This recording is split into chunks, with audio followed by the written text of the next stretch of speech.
In the warm chandelier glow, Elizabeth clutched a manila folder against her chest. 14 relatives sat around the long dining table, listening as her brother Andrew delivered the estate report. He's so confident, every smooth word a lie. Andrew stood at the head of the table, gesturing to a polished chart. 18 months of executor work, he assured them, all settled and accounted for. Among the relatives sat Margaret, their late father's accountant, motionless. Elizabeth had invited her for a reason no one else suspected. This folder holds every receipt, every transfer, every dollar he stole, and he has no idea it exists. As you can see, the estate has been handled with complete transparency. No outstanding debts, no irregularities. No irregularities? Then why did Margaret find $343,000 in fabricated expenses? Elizabeth's thumb traced the edge of the folder. The moment was seconds away. She could feel the words forming in her throat. But to understand how she got here, we have to go back 2 years, to the phone call that shattered everything. It began with the death of Donald Reed, Elizabeth's father, and the will that named Andrew as executor. 2 years earlier, Donald Reed collapsed at his downtown office, a heart attack that stopped everything before paramedics could even arrive. The last time I saw Dad, he was laughing at a stupid joke about the stock market. Now he's just a photograph. A week later, the family gathered in a sterile attorney's office for the reading. The estate was valued at just over $1.2 million. The will was straightforward. I appoint my son, Andrew Reed, as executor of my estate, to manage all affairs without bond. Andrew is the obvious choice. He's a financial advisor, and Donald trusted him completely. I'll handle everything exactly the way Dad would have wanted. You don't have to worry about a thing. He knows finance. Dad trusted him. Who am I to question that? Andrew began managing the accounts within days. Elizabeth returned to work, carrying her grief in silence. Andrew says the estate may take a few months to settle, but we're in excellent hands. For now, that was enough. The family believed the estate was in safe hands. 18 months later, Elizabeth sat in her apartment, staring at the latest estate statement. Disbursements that should have taken weeks now dragged on without explanation. 3 months to close a simple bank account? This isn't normal. She called Andrew again. His voice, always calm, offered new reasons for delay. There are outstanding debts the estate needs to settle first. Extra paperwork from the bank. Nothing to worry about. Outstanding debts? Dad never mentioned anything like that. And the bank just needed my signature. Why the holdup? Andrew, which debts? Dad's credit cards were paid off last year? I saw the statements. There were some personal loans you didn't know about. It's complicated. Just trust me to handle it. Trust him? I've been patient for 1.5 years. Now he's inventing loans. Elizabeth opened a new notebook and started writing. Dates, delays, Andrew's exact words. She wouldn't forget a single inconsistency. Something is wrong. I can feel it. I just need the evidence. That evening, Elizabeth picked up the phone and dialed Margaret Dunn, her father's accountant of 30 years. Elizabeth? It's been too long. I've been meaning to call you, actually. Something hasn't felt right. That's why I'm calling. Andrew's been evasive about the estate. I think he's hiding something. I've had the same concerns. He's been slow to provide documents. I've been quietly pulling records. They agreed to meet the next day at a quiet coffee shop across town, far from family eyes. In a corner booth, Elizabeth spread out her notes while Margaret opened her laptop. I need a parallel accounting, Margaret. Every transaction. Every check. I need to know what he's done. I was going to suggest the same. Your father would never have forgiven me if I let his legacy be stolen. They worked out a plan. Margaret would access all estate records as the family's longtime accountant, compiling a full audit without alerting Andrew. He's my brother, but if he's been stealing, I'll make sure he answers for it. Within a week, Margaret had pulled every bank record tied to the estate. Late one evening, she found the first anomaly. Estate maintenance services? That vendor doesn't appear in any of Donald's previous records. She cross-referenced the address. It was a P.O. box registered 3 months after Donald's death. The payments totaled over $28,000, all labeled as estate maintenance expenses. She texted Elizabeth immediately. "I found something. Meet me tomorrow morning." The next morning, in the same coffee shop, Margaret spread out the documents. Her face was grim. There's a company called Estate Maintenance Services, $28,000 in payments. The address leads nowhere. A shell company. He created a fake vendor to drain the estate. Elizabeth stared at the red-circled payments. The pattern was undeniable. This was fraud. This is only the start. How much more has he taken? Over the following weeks, Margaret traced every outgoing transfer with surgical precision. Then she found the account that made her blood run cold. These transfers aren't to a vendor. They go directly to Reed Financial Consulting, Andrew's own company. The account was tied to Andrew's struggling advisory firm, an entity he'd never disclosed to the estate. Margaret called another meeting. This time, the folder in her hand was noticeably thicker. It's worse than the shell company. Over $90,000 funneled into his business under fake expenses. He's not just stealing, he's using Dad's money to prop up his failing practice. The total diverted now exceeded $120,000, and the audit was far from complete. This isn't just about money. He betrayed Dad. He betrayed all of us. There's more to uncover, Elizabeth. This pattern suggests systematic looting over the entire 18 months. Keep digging. I need every dollar accounted for, no matter what we find. Elizabeth stared at the growing stack of evidence. The question was no longer whether Andrew had stolen it, was how to stop him. I could go to the police, but without a public reckoning, the family might never believe it. She called Margaret and laid out a different plan. Not a quiet accusation, but a public unveiling in front of everyone who trusted Andrew. I want to hold a family meeting under the pretense of closing out the estate. Andrew will present his report. Then I'll ask you to share the real accounting. You're asking him to walk into a trap in his mother's house? That's a brutal thing to do to a brother. He made his choices. Now he has to face them in front of the people he's been lying to. Margaret was silent for a long moment. Then she nodded. She would be there, folder in hand, ready to read every figure. Donald would have wanted the truth out, no matter who it hurt. They set a date 3 weeks away and agreed on the wording. An invitation to celebrate the estate's final settlement. Once this starts, there's no undoing it. But every day I stay silent, he steals more. 2 weeks later, Margaret worked late in her quiet office. The final spreadsheet glowed on her screen, every stolen dollar now accounted for. $343,000. Over 18 months of systematic looting. She printed a single-page summary, every fraudulent transaction boiled down to a damning list. When she met Elizabeth the next morning, Margaret placed the page on the table without a word. $343,000. That's the price of my brother's trust.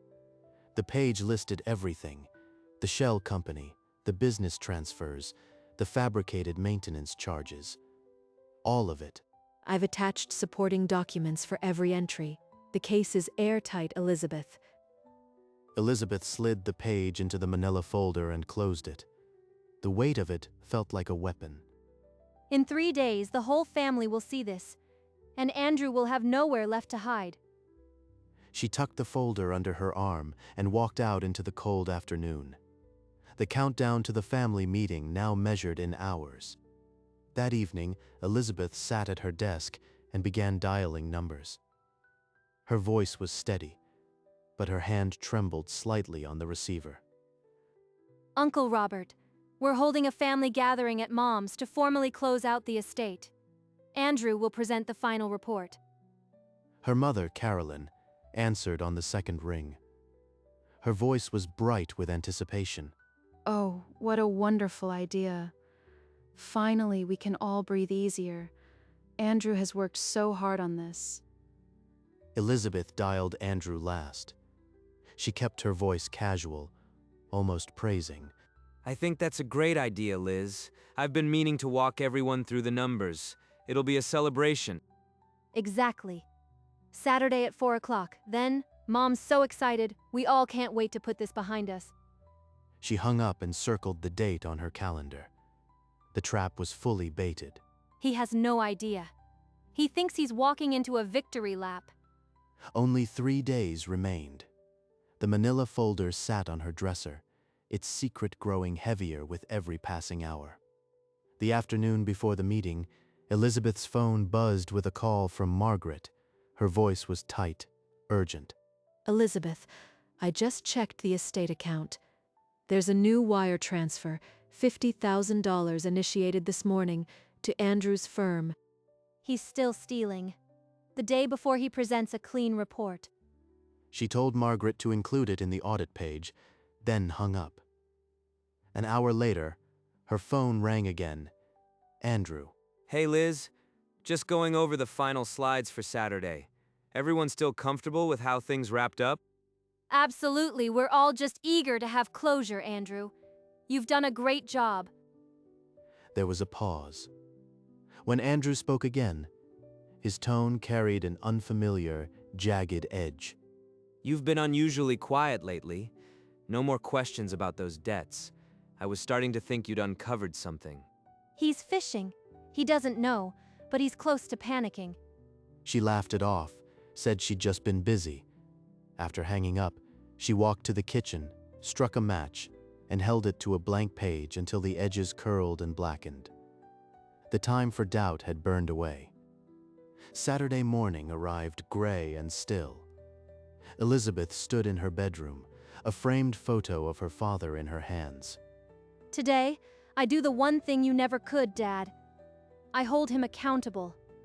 Her phone rang. It was Carolyn, voice brimming with pride. I've already set out the good china. Andrew called me this morning. He sounded so happy. He's been so diligent. That's wonderful, Mom.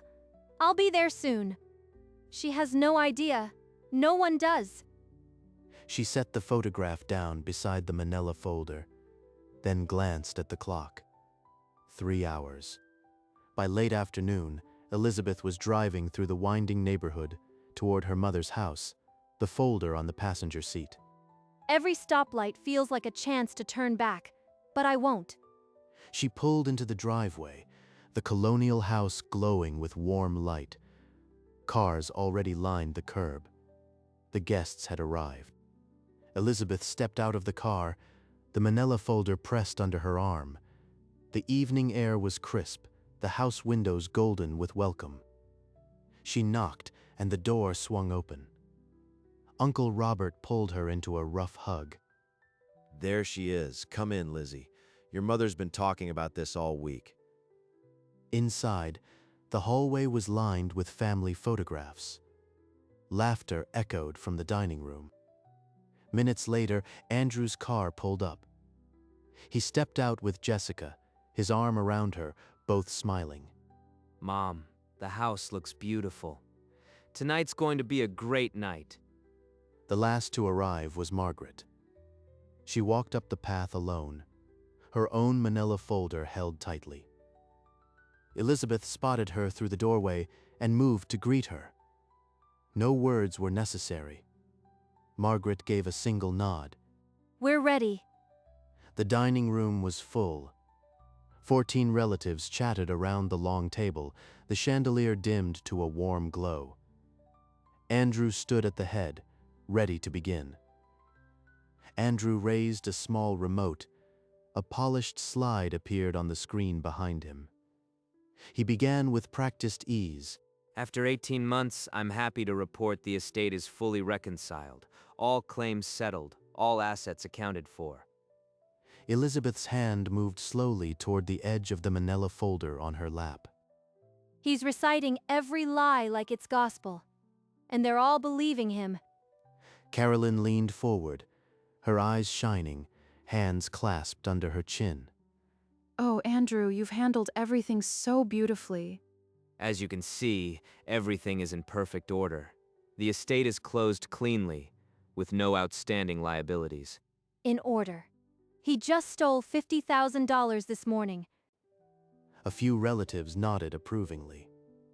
Uncle Robert clapped once. The room was congratulating a thief. Not yet. I'll wait until he's completely comfortable. Then I'll bring the hammer down. Andrew was mid-sentence, gesturing toward the screen, when Elizabeth rose from her chair. The scrape of wood on floor cut through the room. Before you continue, Andrew, there's one more report the family should hear. Andrew's head turned. His expression flickered, first confusion, then something cold. Elizabeth placed the manila folder on the table. The sound was deliberate, final. She turned toward Margaret, who was already rising at the far end of the table. Margaret, you've been Dad's accountant for 30 years. Would you share your independent accounting for everyone's records? Margaret's hand withdrew a single sheet from her own folder, a page dense with figures and names. The room held its breath. What is this, Liz? No one moved. The chandelier cast frozen light over 14 relatives staring at the unfolding scene. Margaret unfolded the page, her voice steady. This is the real accounting of Donald Reed's estate. There were no outstanding debts.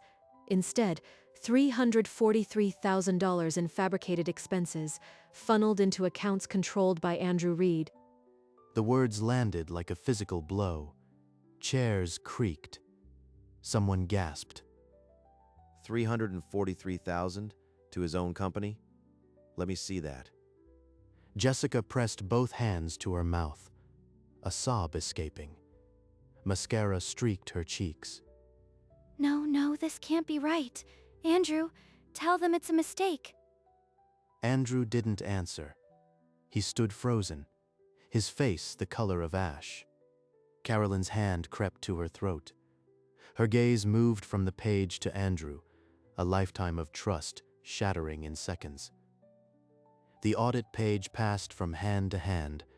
Relatives leaned in, whispering, recoiling. Jessica buried her face in her arms, shoulders shaking. No one moved to comfort Andrew. There it is. The whole ugly truth. And he still hasn't said a word.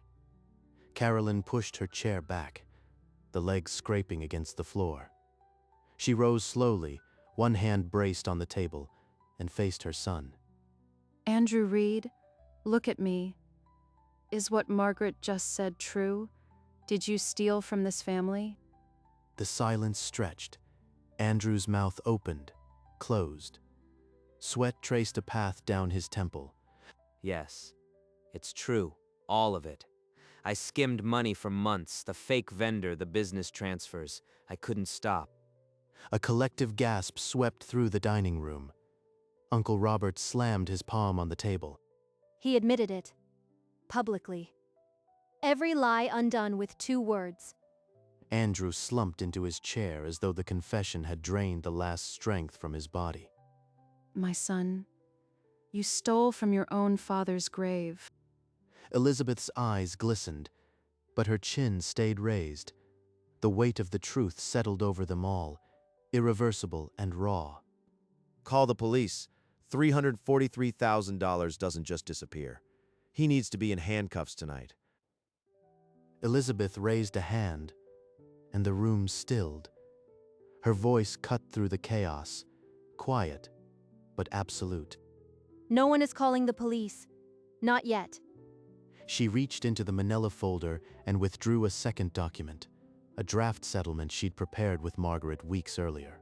Andrew will repay every dollar plus interest, over 5 years. Mom's house goes into a protective trust, managed by Margaret. No press, no prosecution. He loses his license. He loses any access to family money forever. Andrew stared at the paper, his chest rising and falling unevenly. Jessica reached for his arm, but he didn't move. He either signs it and starts climbing out of this hole, or he leaves here in cuffs. A trust? For me? Elizabeth, you planned all of this? Elizabeth slid the document across the table toward Andrew. The pen waited beside it. No one spoke. Andrew stared at the settlement. His hands trembled, tears cutting tracks through the ash on his skin. I never meant for it to go this far. The business was sinking and I panicked. I thought I'd pay it back. We'll get through this. We'll find a way. He picked up the pen with a hand that could barely steady itself. The scratch of his signature the only sound. I'll do it. 5 years, every dollar, interest, everything. How could you do this to us? But you're still my son. You're still my son. He signed. The first honest thing he's done in 2 years. Jessica helped Andrew to his feet. He faced the relatives, no longer a respected advisor, but a man with a debt he'd never outrun. It's a start, but any missed payment, and I'm calling the authorities myself. The manila folder lay open on the table, its pages now scattered with signatures. Its mission was complete. The protective trust ensures Mom's house can never be used as collateral for anyone else's debt. Margaret will serve as trustee. Margaret withdrew a second set of documents, the trust paperwork she and Elizabeth had prepared in secret. You thought of everything, even protecting my home from all this. I'll sign it, whatever it takes. Then sign, Andrew, and start earning back a fraction of what you destroyed. The pen scratched across the trust agreement. Andrew's signature, shaky but binding, sealed the document. Margaret methodically gathered each signed page, her face unreadable, making everything official. One by one, relatives pushed back their chairs. The meeting had reached its painful end, and no one knew what to say. Carolyn pulled Elizabeth into a fierce embrace, sobbing into her shoulder. The manila folder sat closed now, its contents not just evidence, but a legally binding cage around the man who once tried to hide everything inside it. The embrace between mother and daughter held for a long minute. Carolyn's sobs slowly quieted against Elizabeth's shoulder. Thank you for not letting him destroy everything. Your father would be so proud of you. At the far end of the table, Andrew remained seated, staring at the empty space where the folder had been.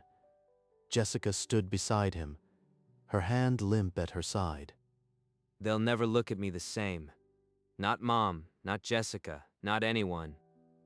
Margaret quietly tucked the signed papers into her briefcase, the last piece of the audit now official. The remaining relatives filed out, speaking in hushed tones.